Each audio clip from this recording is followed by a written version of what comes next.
Asakaizako tokoa iala amy fo madio, ividiano toka tapany ao imamoko anio. Diazasainy ela miresakao fa tsy tatikio,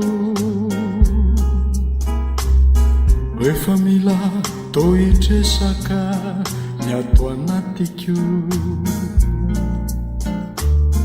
Nde vonoy fahaza rehetra ireo jiro ireo, aza sy miala ady hevitra fa avela hoeo. Te mandanako mandeha lafandrao betiko eo,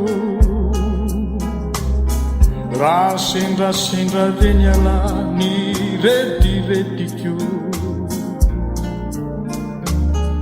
De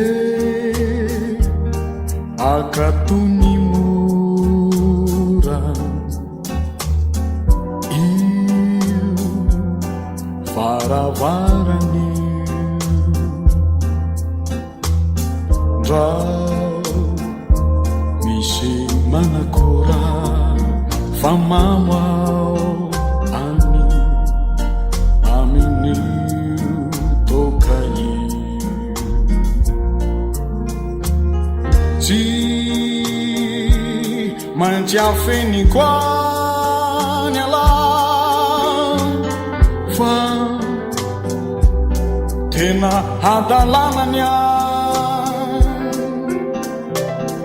na sandrikely tiay sy tsy fokio aza, tsy afakao hilaza.